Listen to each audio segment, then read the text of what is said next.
ये बीच में आ रहा है मेरी वीडियो के मोटू लाला। एक बार तो शादी करके देखनी चाहिए और शादी के बाद बहुत मजा आता है, सच में बहुत मजा आता है। मतलब hello hello hello, hi everyone, welcome back to my channel. तो कैसे हैं आप लोग? आई होप आप लोग सब खुश होंगे, स्वस्थ होंगे और अपने घर वालों के साथ चिल कर रहे होंगे। तो यस, जैसे कि मैंने आपसे प्रॉमिस किया था कि मैं यूट्यूब पे अब लॉन्ग फॉर्मेट वीडियोस रेगुलर डाला करूंगी, तो अपने इस प्रॉमिस को लकी पहली बार निभा रही है और इसलिए आज मैं लेकर आ गई हूँ एक और वीडियो। और इसके थंबनेल और टाइटल से आपको पता ही चल गया होगा कि आज की वीडियो का टाइटल क्या है। So it's a quick live update video जो कि मैं काफ़ी टाइम से करना चाहती थी और मैंने ये पुराने घर में भी शूट की थी, but I don't know why I didn't upload it. And या रचित ने उसे अपलोड भी कर दी थी, मैंने पूरा शूट भी कर लिया था, बट मेरा मन नहीं किया उसे अपलोड करने का because that time I didn't disclose कि हमने अपना घर ले लिया है। और फिर मुझे ऐसा लगा मैं आज अपलोड कर रही हूँ और 2 महीने बाद मैं ऐसा कुछ करूँगी, पता नहीं will it make any sense to you or not, but I was not personally comfortable, so that's why मैंने नहीं किया। और मुझे ऐसा भी लग रहा था कि उसके अंदर मैंने कुछ ज़्यादा ही टू मच शेयर कर दिया है, तो आई थॉट कि मैं इसे दोबारा रीशूट करूँगी। सो इसलिए मैं आज दोबारा आ गई हूँ अपने नोट्स बनाकर कि मुझे क्या क्या शेयर करना है और क्या नहीं। और I try to give you a quick update जिसमें आपको सब कुछ पता चल जाएगा इन ऑल द फील्ड्स। और आज मैंने नया लुक किया हुआ है अपने बाल वाल, मैं अभी रील्स ही शूट कर रही थी और ये देखो, क्या पता तुम्हें माइक में आवाज़ आ रही हो इसकी। एंड ये मेरी ननन जी लाई हैं, स्वीटी दीदी, और मुझे इतनी पसंद आ रही है कि अब की बार मैं फिरोज़ाबाद जाऊँगी तो मैं और कलर्स के ऐसी वाली बैंगल्स लेकर आऊँगी। सो चलो चलते हैं। कहाँ? फिरोज़ाबाद नहीं, वीडियो के अंदर। पहले मैं वो पेज तो निकाल लूँ। और ये वही वाले नोट्स हैं जो मैंने उस टाइम पे बनाए थे। अब देखते हैं क्या बोलती हूँ मैं इसके बारे में, ठीक है। तो आज की वीडियो में बहुत सारी चीज़ें होंगी, शादी से पहले, शादी के बाद, इन लॉज, रिश्तेदार, एवरीथिंग, क्योंकि बहुत रील्स पे मैं कुछ कुछ ऐसे डिस्क्लोज करती हूँ अपने डेली व्लॉग्स में। तो उससे रिलेटेड मेरे पास कुछ क्वेश्चंस आते हैं, आई विल नॉट से बहुत सारे, बट कुछ क्वेश्चंस आते हैं जो मुझसे कुछ क्वेश्चंस पूछते हैं और मैं उस टाइम पे नहीं बता पाती हूँ। तो आज मैंने सोचा क्यों ना अपलोड कर दें। चलो करते हैं शुरू। हाँ, सो हमारी फर्स्ट कैटेगरी है marriage and after marriage life, वो वाली। तो जल्दी जल्दी बताती हूँ, इसके भी कुछ मैंने ऐसे पॉइंटर्स लिखे हैं। Fear of marriage, to be very honest, शादी जब तक मेरी नहीं हुई थी, मेरे बहुत रिलेटिव्स को तो पता भी था कि मतलब आई वॉज टोटली डिनाइंग कि मुझे शादी नहीं करनी है, मुझे शादी नहीं करनी है। और मुझे हर कोई रिश्तेदार आके बस यही मेरी काउंसलिंग करता था, बेटा शादी कर ले, बेटा शादी कर ले। और आई वॉज लाइक मुझे नहीं करनी, मुझे नहीं करनी, क्योंकि मुझे खुद को इतना ज़्यादा क्या बोलेंगे, इतना मैं फोबिक थी कि मुझे ऐसा लग रहा था कि अब जो भी मेरे साथ कुछ होगा इस शादी में वो सब उल्टा ही होगा। I was so negative, I was so मतलब डिवास्टेटेड, व्हाट शुड आई से, आई डोंट नो। बट ये मेरा पति मेरे को घूर रहा है इसलिए मैं बोल नहीं पा रही हूँ गाइस।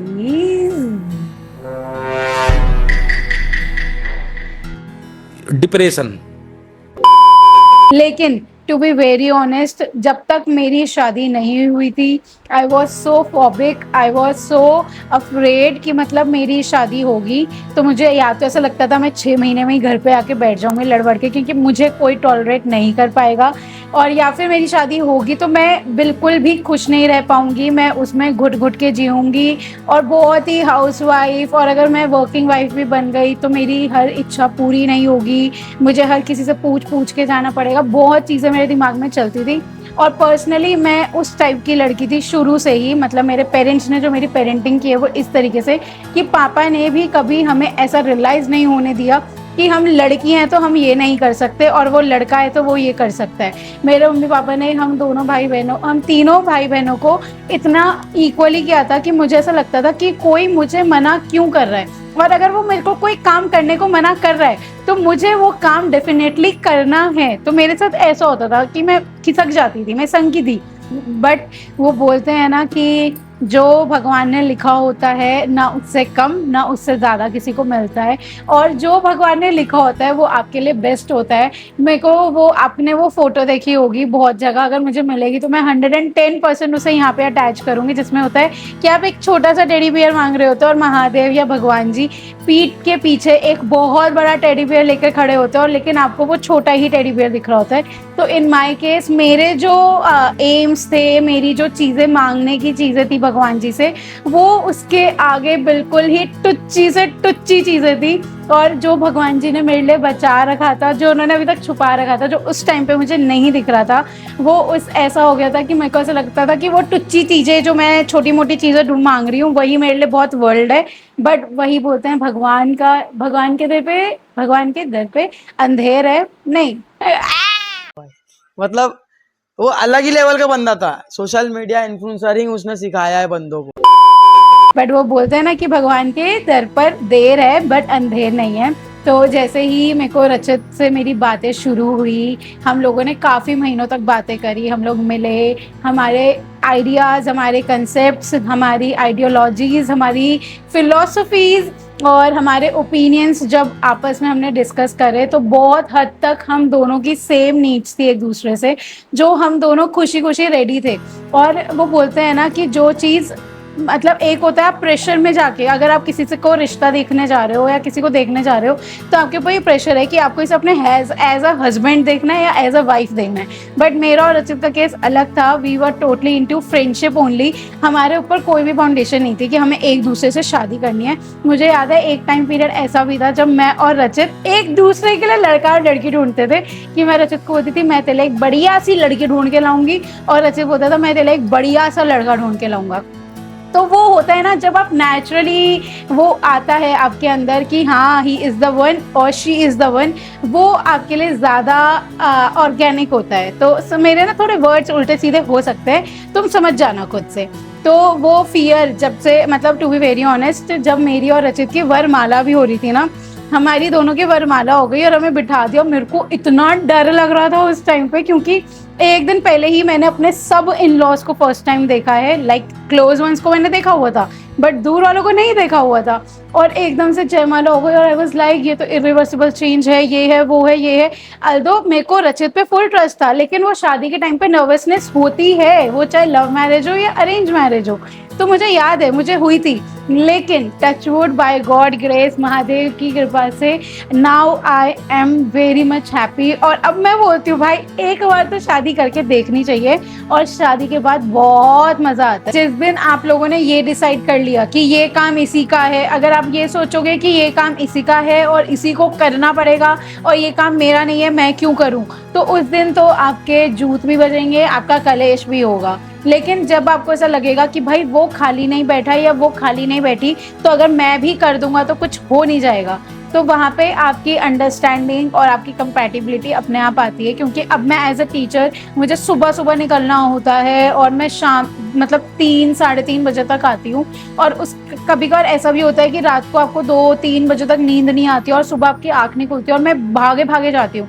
तो लिटरली रचित भी मुझे लंच बनाकर देता है, कभी सैंडविच बना के दे देता है, कभी ओट्स बना के दे देता है, कभी उपमा बना के दे देता है। जनरली मैं इसी हिसाब से उठती हूँ कि मैं अपना लंच भी बना सकूँ, रचित का भी ब्रेकफास्ट बना के जाऊँ, प्लस लंच की भी तैयारी करके जाऊँ। लेकिन कभी कभार ऐसा होता है यार, you are not a machine, आप भी इंसान हो, इंसान के बच्चे हो, कभी कभार आपको आलस आता है, कभी कभार आपकी आंख नहीं खुलती है। सो रचित does that same thing for me also. तो ये चीज़, ये अंडरस्टैंडिंग होगी तो आप दोनों वर्किंग लाइफ बैलेंस कर पाओगे। लेकिन अगर आपके बीच में वो अंडरस्टैंडिंग नहीं होगी तो सॉरी टू से आप दोनों की हर दूसरे दिन लड़ाई होगी, तो ये काम क्यों नहीं कर रही है, ये मेरा काम नहीं है, और फिर उनमें से किसी ना एक बंदे को जॉब छोड़नी ही पड़ेगी। बहुत बार ऐसे भी होता है कि रचित का इतना हेक्टिक शेड्यूल होता है कि वो 2-3 दिन तक मेरी 1% भी हेल्प नहीं कर पाता और मुझे अकेले को करना पड़ता है। लेकिन बहुत बार ऐसा भी होता है एज अ टीचर कि मेरे पास बंडल्स आ जाए, रिजल्ट आ जाए, तो मैं रचित को बोलती हूँ यार मैं कुछ हेल्प नहीं करवा पा रही हूँ, तो रचित ही कपड़े मशीन में डालता है, सुखाता है, तय करता है, बाहर से खाना लाते हैं या फिर कभी खुद बनाता है। तो अगर यही अंडरस्टैंडिंग हो तो गाड़ी के दोनों पहिए साथ में चल सकते हैं। अगर अंडरस्टैंडिंग ना हो तो कभी एक पहिया निकलेगा, कभी दूसरा पहिया निकलेगा।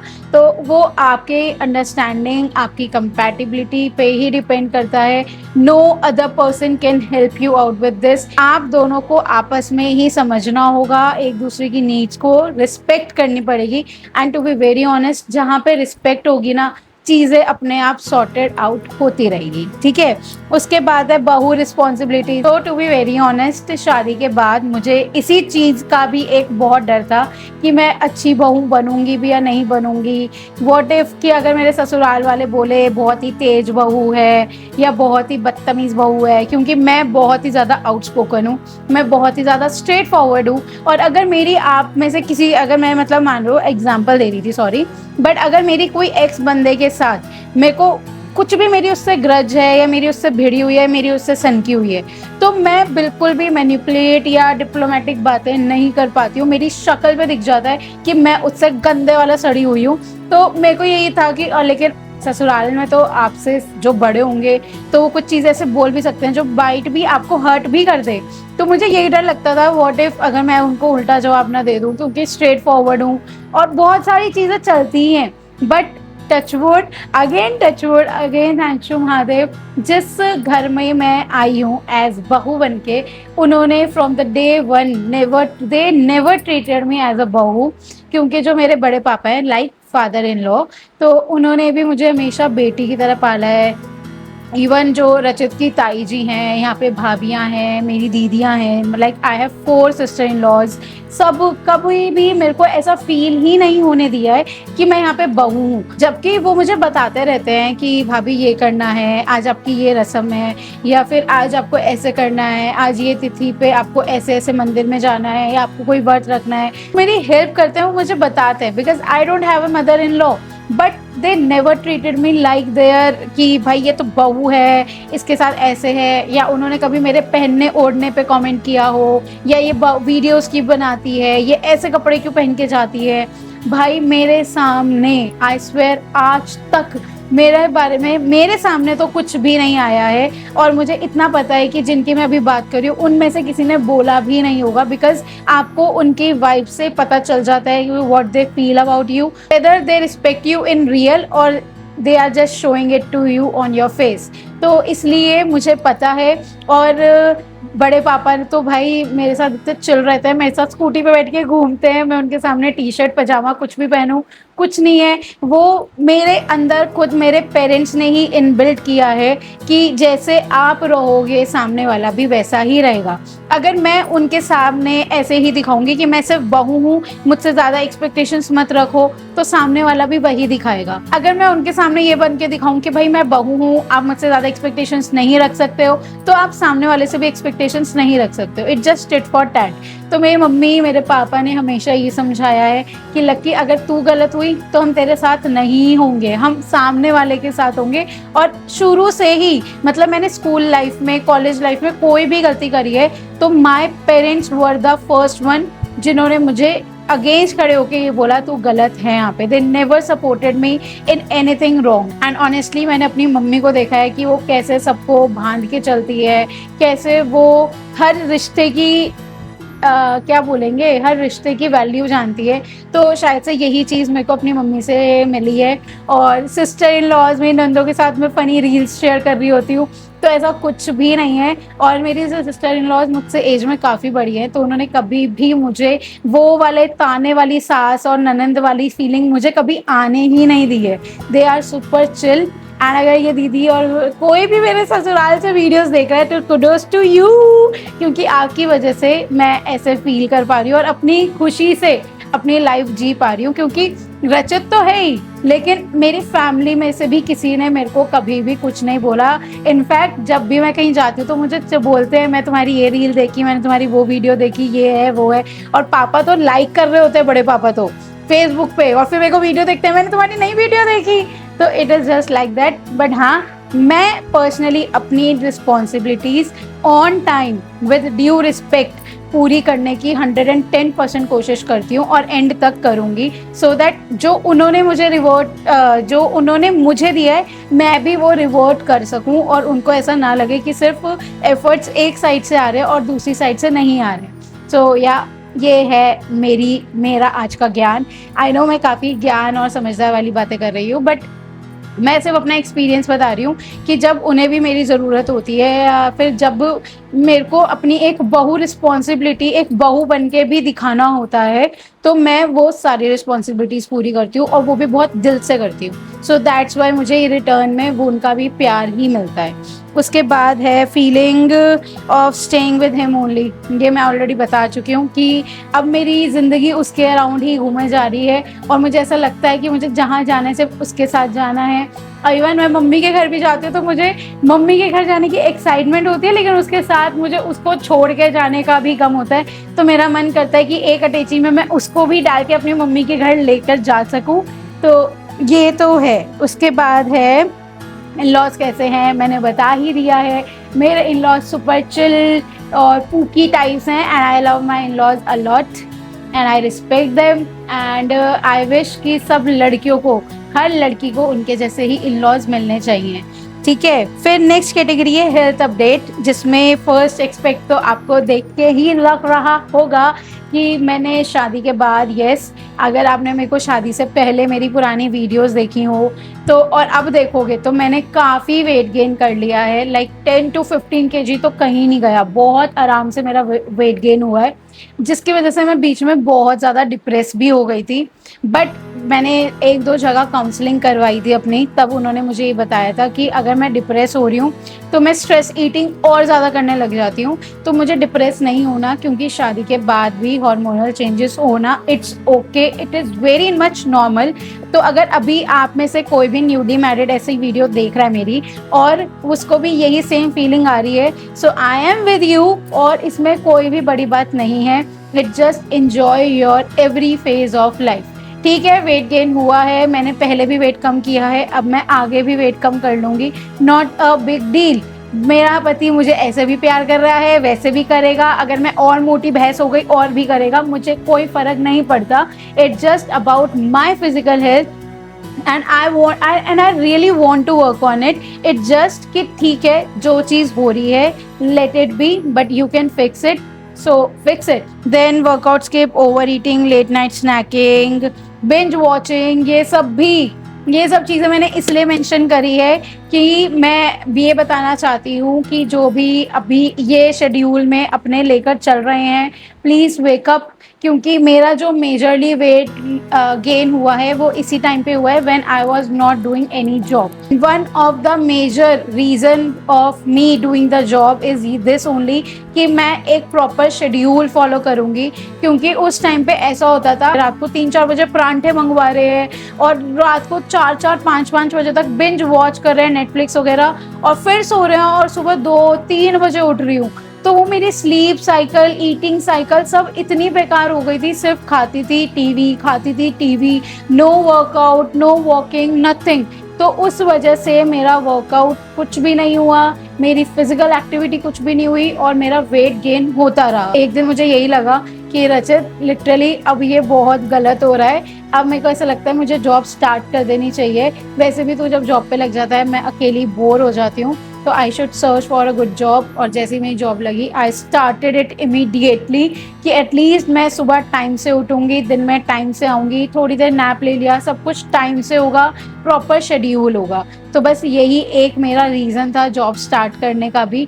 बट अभी भी मेरा वर्कआउट रेगुलर नहीं हो पा रहा है, लाइक हफ्ते में 2-3 मुश्किल से जाती हूँ, वरना आधे टाइम स्किप कर देती हूँ। अभी currently I want to work on this also because this is not a good sign. और अगर मुझे अपनी बॉडी पे अभी मैं अटेंशन नहीं दूंगी तो आगे ही मेरे लिए ही प्रॉब्लम होगी ऑब्वियसली।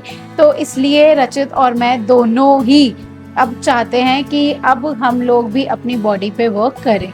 ठीक है, अब उसके बाद हमारी नेक्स्ट कैटेगरी है मेंटल हेल्थ। अब मैं पहले तो ये बताना चाहूँगी कि मैंने इस कैटेगरी को क्यों रखा है। तो ये अभी तक शायद मेरे पेरेंट्स को भी नहीं पता, सिर्फ मुझे और रचित को पता है ये बात कि I went through a lot of panic attacks, anxiety after my daddy's death, daddy is my दादू। और उसके बाद मैंने मतलब काफ़ी महीनों तक थेरेपी ली है और काउंसलिंग ली है, लाइक साइकोलॉजिस्ट से प्रॉपर काउंसलिंग ली है मैंने। और बहुत चीज़ें, बहुत कुछ हुआ था बैक एंड पे, but I don't want to make my parents worry about me, because वो ऑलरेडी इतना स्ट्रेस आउट थे कि मेरे को ऐसा लग रहा था मैं अपनी चीज़ें और बता के उनको और बर्डन अप कर दूंगी। But there was a time कि मैं पूरी पूरी रात नहीं सो पाती थी, मुझे अजीब अजीब से सपने आते थे और मैं नींदों में रोते रोते उठती थी और मैं चिल्लाते हुए उठ रही थी। रचित भी ऐसा हो गया था, तुझे क्या हो रहा है? बट मुझे बहुत बहुत अजीब अजीब से ख्याल आते थे। इनफैक्ट अभी भी बीच बीच में आते हैं, तो अभी अगर मुझे कभी ज़्यादा ट्रिगर होता है तो मैं अपनी साइकोलॉजिस्ट को कॉल कर लेती हूँ, उसके साथ चीज़ें शेयर कर लेती हूँ और फिर मुझे थोड़ा सा बेटर फील होता है। इट वॉज जस्ट कि मैंने इंस्टाग्राम, यूट्यूब पे हर जगह बताया था कि मेरे दादू की एक बहुत ही एक्सीडेंटल डेथ हुई थी and we all were not prepared for that. और इसी वजह से शायद, बिकॉज मैं अपने डैडी के काफ़ी क्लोज थी, और इसी वजह से जब वो एकदम से चले गए तो मुझे ऐसा लगने लग गया था कि शायद अब मैं जिसके भी क्लोज होंगी तो वो मुझसे चला जाएगा और भगवान जी उसे ले लेंगे मुझसे। क्योंकि माँ जी के जाने के बाद मैं तब ही डैडी के साथ इतना ज़्यादा क्लोज हुई थी, उससे पहले मैं इतना क्लोज नहीं थी। और मुझे अजीब अजीब से सपने आने लग गए थे कि जैसे कभी किसी की डेथ हो रही है, कभी किसी की डेथ हो रही है और मैं रो रही हूँ, चिल्ला रही हूँ, कभी किसी को लेके जा रहे हैं, कभी किसी को। तो ये चीज़ मैं डिनाइल में जी रही थी कि डैडी आएंगे, डैडी आएंगे, डैडी आएंगे। और मेरी बातों से भी लग रहा था डैडी आएंगे, डैडी आएंगे। तो कितनी बार तो मुझे मेरे भाई बहन बोल रहे थे बस कर यार, अब कुछ और बात भी कर, कुछ और बात भी कर। तो मुझे ये चीज़ फील होने लग गई थी। और अभी मैं अगर ज़्यादा बोलूँगी तो शायद मैं इस बारे में मैं अपने इमोशंस नहीं कंट्रोल कर पाऊँगी, इसलिए मैं ज़्यादा अंदर तक तो नहीं जाऊँगी। बट हाँ, सोशल मीडिया पे आपको जो चीज़ें दिखती है हमेशा वो पूरी 100% रियल हो, ऐसा नहीं होता। मैं तब भी इंस्टाग्राम पे बहुत हैप्पी ट्रैवलिंग वीडियोज़, व्लॉग सब डाल रही थी, but I was going through a lot of things. बहुत सारी चीज़ें हुई थी, बहुत सारी चीज़ें अभी भी होती रहती है। But all I can say is, अगर आपके पास एक सपोर्टिव फैमिली हो, सपोर्टिव पार्टनर हो, तो you can do a lot of thing for you. और बस यही है। तो इसके बाद हमारी नेक्स्ट कैटेगरी है फाइनेंशियल और प्रोफेशनल एस्पेक्ट्स, जिसमें आपको पता होगा कि professionally I started my working life और I started my job after 6 month break. शादी के 6 महीने तक मैंने फुल एंजॉय किया, लाइक जनवरी में शादी थी, जून तक आई एंजॉयड इट। जुलाई से आई स्टार्टेड माय जॉब और touchwood by God grace and happily I'm doing things for my own betterment and for my students betterment and for my workplace betterment। तो यही चीज़ें हैं। और उसके अलावा भाई सबसे इम्पोर्टेंटली हमने अपना घर ले लिया, क्योंकि इसके बारे में भी तुम्हें मैं एक चीज़ तो ज़रूर बताऊंगी और शायद तुम लोगों को या तो मोटिवेशन मिलेगी या तुम में से थोड़े लोग रिलेट कर पाओगे। क्योंकि जब मेरा और रचित का रोका हुआ था, उस टाइम पे रचित दिल्ली में अकेले रहता था और रचित का जो होम टाउन है फिरोजाबाद, वहाँ पे उनका अपना खुद का फ्लैटेड घर है, ऊपर से नीचे तक का पूरा लंबा चौड़ा घर है। लेकिन जब रचित इधर आया तो ही वॉज ऑन रेंट, क्योंकि हमें फिरोजाबाद रहना नहीं था, तो हमारे लिए यही था कि हमें इधर ही रहना, तो हमें इधर भी घर चाहिए और उधर पापा रहते ही हैं। लेकिन बहुत लोग आपको तब भी ट्रिगर करने के लिए बोलते हैं, और शायद आपको मेरे फेशियल एक्सप्रेशन से समझ आ रहा होगा कि मुझे कितनी खुंदस आती थी, कि वो ये बोलते थे लड़का किराए पे है, जब अपना घर नहीं है। मतलब मुझे नहीं पता कि, मतलब एक चीज़ मैं ज़रूर बोलना चाहूँगी एज अ गर्ल बेशक, कि हम लड़कियों को, जब हमारे लड़कियों के बायोडाटा देखते हैं ना, तो हमारा कोई नहीं देखते भाई लड़की कितना कमा रही है, कुछ नहीं है। बस लड़की अच्छी होनी चाहिए, घर का काम हल्का फुल्का आना होना चाहिए, संस्कारी होनी चाहिए। लेकिन लड़कों के ऊपर इतना प्रेशर डाल दिया जाता है, भाई लड़के का पैकेज इतना होना चाहिए, लड़के का ये कंपनी में होना चाहिए, लड़की की MNC होनी चाहिए, लड़के का इतना अच्छा खासा बिजनेस होना चाहिए। क्यों भाई, ऐसा नहीं होना चाहिए। जब लड़कियों के ऊपर प्रेशर नहीं है तो लड़कों पे भी नहीं। वैसे तो हम लोग इक्वालिटी डिमांड करते हैं, और जब लड़कों पे है तो लड़कियों पे भी होना चाहिए। तो इतना कुछ बोला जाता था ना कि किराए पे है लड़का, कैसे तेरे शौक पूरे करेगा, तेरे तो इतने ऊंचे ऊंचे शौक हैं, तेरा तो मेकअप, ये वो जो प्रॉपर फ्लेजेड बॉलीवुड लाइंस होती है ना, तेरा तो मेकअप का इतना खर्चा है, तेरी तो पॉकेट मनी इतनी है, ये वो बहुत कुछ उल्टा सीधा बोला जाता था just to break our bond, या फिर मैं मना कर दूं कि मुझे रचित से शादी नहीं करनी है। But I was on a freaking stand कि मैं या तो शादी इससे करूंगी वरना मैं नहीं करूंगी। और कितने रिश्ते और आ जाते थे लेकर कि भाई इसको छोड़ दे और इस रिश्ते पे कर ले। और मैं ऐसे बोलती थी जस्ट बिकॉज कि इसके पास अपना घर नहीं है, वो भी है लेकिन दिल्ली जैसे शहर में नहीं है, तो मैं उसे छोड़ दूं। मतलब but I was that much confident कि रचित एक बार को, वो जो रील अभी वायरल हुई थी ना कि अगर इसके पास अपने आखिरी के 10 रुपए भी होंगे तो वो खुद नहीं खाएगा, वो पहले मुझे खिलाएगा। तो मैं इतना कॉन्फिडेंट थी from the very first day. तो जब मम्मी और पापा रचित से मिलने अकेले गए और निपुण, तो मेरी मम्मी, मेरे पापा और भाई को रचित इतना पसंद आ गया था, और मम्मी ने मुझे आते ही बोल दिया था कि लकी मुझे कोई कंप्लेन नहीं है, तू कर ले, तो we are happy with your marriage. हम एक बार फैमिली से और मिल लेते हैं, फिर we will start with the things and everything. और लिटरली एज अ गर्ल मेरे वो होता है ना मम्मियों के सामने कि मेरे सामने मेरे पति की बुराई मत करो। एक औरत अपने पति के अलावा, मतलब एक औरत अपने पति के लिए कुछ नहीं सुन सकती। तो मेरा वो मोड चालू हो गया था उसी टाइम पे कि आज मेरे पति को इस बेस पे जज किया जा रहा है ना, अब मैं अपने पति को अपना उसका खुद का घर ही दिलवा के दिखाऊंगी, और फिर देखती हूँ कौन मेरे पति को कम देखता है एक दूसरे से। क्योंकि कम जब आपका किसी और से कंपैरिजन करा जाता है, जैसे कि मेरे केस में जब दूसरे लड़कों का रिश्ता आ रहा होता था जिनके पास अपने बाप दादाओं के पैसों की हवेली कोठियां होती थी, उन्होंने खुद ने कुछ उखाड़ा नहीं हुआ होता, उनके बाप दादाओं ने जो कमाया होता है उसी पे वो चौड़ दिखा रहे होते हैं।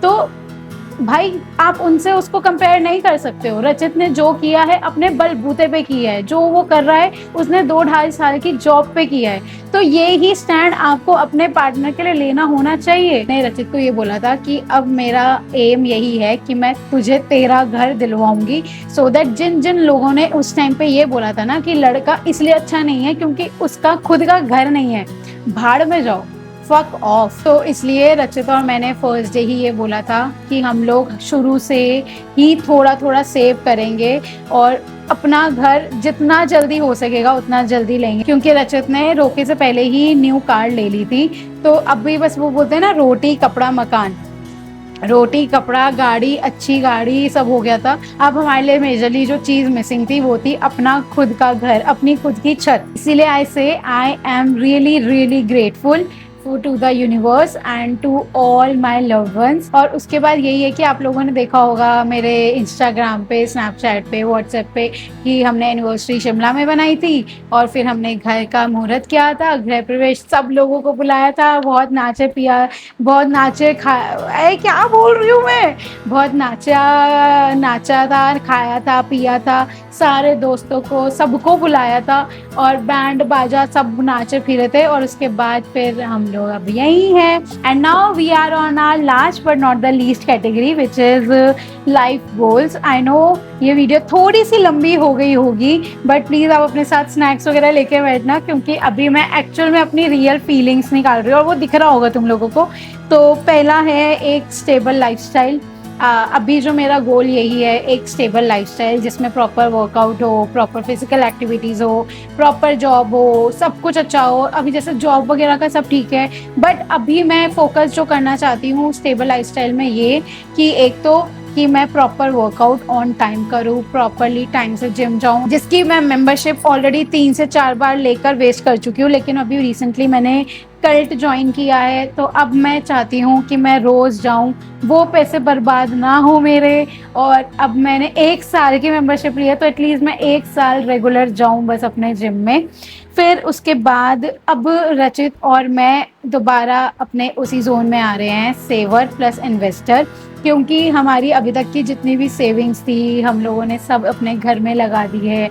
अभी भी हमारा home loan is going on, तो अभी हम लोग फिर वही है कि yes we do spend on our needs, we do spend on our wishes, like हमें अगर ट्रिप पे जाना होता है तो हम ट्रिप भी मारते हैं, अगर हमें सामान लेना है, कुछ अपने कपड़े लेने हैं, शूज़ लेने हैं, हमें अच्छे से अच्छा सब खा पी रहे हैं, सब अच्छे से कर रहे हैं, लेकिन स्टिल अपनी अर्निंग्स में से हम कुछ पार्ट इन्वेस्ट एंड सेव भी करना चाहते हैं, सो दैट आगे भी जब हम फैमिली प्लानिंग करेंगे तो चीज़ें स्मूथ हो जाए थोड़ी। और ऑब्वियसली आप चाहते हो ना कि आपका बैकग्राउंड, जो आपका बेस है वो और स्ट्रॉन्ग हो जाए, तो बस इसलिए अब हम अपना वो सेवर और इन्वेस्टर मोड पे आ गए हैं कि फालतू खर्चा ना करें।